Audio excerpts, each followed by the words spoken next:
আচ্ছা, তো আমরা হচ্ছে এখানে কলয়েডের একটা সংজ্ঞা দেওয়ার চেষ্টা করছি। সো বেসিক্যালি এই লাইনটা খুব বেশি কমপ্লেক্স মনে হতে পারে, আমি একবার লাইনটা পড়ি তারপর এক্সপ্লেন করি। কলয়েড বা বিস্তারণ দশা, মানে কলয়েডকে বলা হয় ডিসপার্সড ফেজ, হলো ক্ষুদ্র ক্ষুদ্র কণার কোন বিস্তার মাধ্যমে বিস্তার যা অভিকর্ষের প্রভাবে জমাট বাঁধে না। এটা মানে হচ্ছে অনেকটা এরকম যে মনে করো যে কতগুলো এরকম কণা আছে যারা একদম বিচ্ছিন্ন, ওকে, এগুলা যে কোনো প্রকারের কণা হইতে পারে। এখন এদের প্রকৃতি হবে হচ্ছে এরকম যে এইখানে যে কণাগুলো আছে তারা আসলে একটা সিঙ্গেল অণু না, এটা হচ্ছে কয়েক হাজার অণু বা কয়েক লক্ষ অণুর একটা সমাহার। তার মানে এখানে আসলে অ্যাগ্রিগেটস অফ মলিকিউলস আছে, রাইট?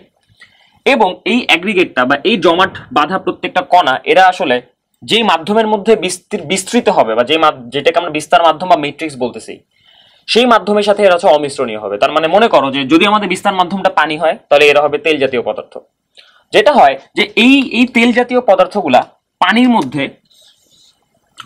মধ্যে এরা হচ্ছে ইন্ডিভিজুয়ালি ছড়ায় থাকে। তার মানে এখানে স্পষ্টত দেখা যাইতেছে এখানে আসলে দুইটা দশা আছে। একটা হচ্ছে এই যে ডিসপারশন দশা যেটা বা বিস্তারণ দশা যেটা বা কলয়েড যেটাকে আমরা বলতেছি, এটা একটা দশা, এবং ম্যাট্রিক্স যেটা বা বিস্তার মাধ্যম যেটাকে আমরা বলতেছি, এটা হচ্ছে আরেকটা দশা। তো দুইটা ভিন্ন দশার একটা মিশ্রণ, যেটা হচ্ছে এমন ভাবে স্টেবিলাইজড অবস্থায় আছে বা এমন ভাবে এটা স্টেবল অবস্থায় আছে যাতে করে এই কণাগুলা অভিকর্ষের প্রভাবে নিচে পড়তে না পারে। তার মানে এই কণাগুলোর ভর যথেষ্ট পরিমাণে কম যাতে করে এরা অভিকর্ষের কারণে প্রভাবিত হইতে না পারে বা এরা নিচে জমা হইতে বা উপরে জমা হইতে না পারে। যদি জমা হয় তাহলে আমরা বলি এখানে কলয়েডটা স্টেবল নেই, সেটা ইনস্টেবল কলয়েড হয়ে গেছে এবং এখানে সাসপেনশন তৈরি হয়েছে।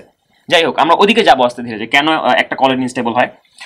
কিন্তু এখন বিষয়টা হইতেছে যে আমাদের এই জিনিসটাকে আমরা বুঝি কিনা যে এখানে আসলে অনেকগুলো কণা আছে যাদের সাইজ হচ্ছে একটু আগে দেখানো সাইজের মতো, মানে 1 ন্যানোমিটার থেকে 1 মাইক্রোমিটার। সো সার্টেনলি বুঝতে পারতেছো যদি 1 মাইক্রোমিটার লেভেলেও হয়, মাইক্রোমিটার লেভেলে আসলে একটা অণু কোনোদিন থাকে না, এখানে কয়েক লক্ষ অণু থাকতে পারে, কারণ একটা অণুর সাইজ জেনারেলি ন্যানোমিটার এককে হয়।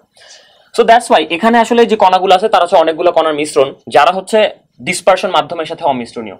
সো যেটা হয় সেটা হইতেছে এরা একসাথে মিশে একটা স্টেবল মিক্সচার তৈরি করে, এটাকে আমরা বলি হচ্ছে কলয়েডাল পদার্থ বা কলয়েড। এখন কথা হইতেছে যে এইখানে এই কণাগুলোর সাইজ কিরকম বা এটা ডিমেনশনটা কিরকম। আমরা বলতেছি যে দ্রবণের মধ্যে যে কণাগুলো থাকে তারা হচ্ছে ইন্ডিভিজুয়াল অণু বা আয়ন, তাদেরকে খালি চোখে দেখা একেবারে সম্ভব না। কিন্তু এখানে ইন্ডিভিজুয়াল অণু বা আয়ন নাই, তাদেরকে কি একসাথে দেখা যাবে কিনা বা তাদেরকে খালি চোখে বোঝা যাবে কিনা? অ্যান্সার ইজ নো, এদেরকে খালি চোখেও দেখা যায় না। ইভেন সাধারণ মাইক্রোস্কোপ দিয়েও তুমি এই কলয়েড কণাগুলোকে অবজার্ভ করতে পারবে না, আনলেস তোমার কাছে খুবই হাই রেজলিউশনে কোনো মাইক্রোস্কোপ আছে যারা হচ্ছে এই ন্যানোমিটার থেকে মাইক্রোমিটার এই রেঞ্জের মধ্যে তারা রেজলিউট করতে পারে। এখন যাই হোক, এটা হচ্ছে কলয়েডের একটা বৈশিষ্ট্য যে তুমি এখানে কণাগুলোকে খালি চোখে দেখতে পারবে না, ইভেন এটাকে সাধারণ মাইক্রোস্কোপ দিয়েও দেখতে পারবে না। এবং তুমি যদি এদেরকে ফিল্টার করার পরে কলয়েড কণাগুলা বিস্তার দশা থেকে আলাদা হবে না। তোমার যদি আলাদা করতে হয় তোমাকে অন্য কোনো কাহিনী করতে হবে, যেমন ধরো তোমাকে একটা হচ্ছে অ্যাগ্রিগেটিং এজেন্ট অ্যাড করতে হবে, অথবা তোমাকে হিট দিতে হবে এন্ড ব্লা ব্লা ব্লা। আমরা এই সায়েন্সগুলোতে আসবো যে কিভাবে আমরা কলয়েড কণাগুলোকে একসাথে করতে পারি, কিন্তু সাধারণ ফিল্টার পেপার দিয়ে এরা পাস হয় না। এটা হচ্ছে আমাদের প্রথম কথা। দ্বিতীয় পয়েন্ট যেটা, সেটা হচ্ছে এই কলয়েড কণাগুলোর উপরে যদি লাইট ফেলা হয় তাহলে তারা সেই লাইটগুলোকে স্ক্যাটার করে বা বিচ্ছুরিত করে। তার মানে হচ্ছে আমরা এটাকে একদম একটা ডিজি ভাবে দেখবো। ফর এক্সাম্পল যে কুয়াশার মধ্যে কোনো কিছু দূরে কিছু স্পষ্ট দেখা যায় না, তার মানে কুয়াশা হচ্ছে লাইটকে স্ক্যাটার করে দেয়। সো দূর থেকে আগত কোনো বস্তু থেকে যে লাইটটা আসতেছে আমাদের চোখে সেটা সরাসরি আসতে পারে না দেখে আমরা বুঝি না ওই বস্তুটার অবয়ব কিরকম, রাইট?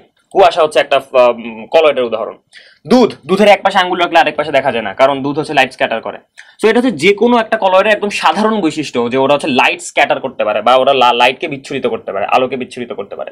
এবং সেই আলোগুলো জেনারেলি দৃশ্যমান অঞ্চলের আলো হয়। কেন দৃশ্যমান অঞ্চলের আলো হবে? কারণ দৃশ্যমান অঞ্চলের আলোর সাথে এই পার্টিকেল সাইজগুলো মিলে যায় আসলে। সো দ্যাটস ওয়াই তারা ওই আলোগুলোকে সহজে বিচ্ছুরিত করতে পারে। যাই হোক, এই হচ্ছে আমাদের কলয়েডের একটা সাধারণ ধারণা আমরা দিলাম। এখন আমরা আস্তে আস্তে এটার এখানে বর্ণনা করা শুরু করি যে কলয়েডের মধ্যে যে কলয়েড যে বা বিস্তারণ দশা আমরা যাকে বলতেছি, এটার দশা কিরকম, মানে এটা লিটারেলি কিরকম, সলিড, লিকুইড আর গ্যাস, এবং বিস্তার মাধ্যম যেটা এটা কিরকম। সো আমরা তার উপর বেস করে কলয়েডের এখন একটু প্রকারভেদ দেখার চেষ্টা করি।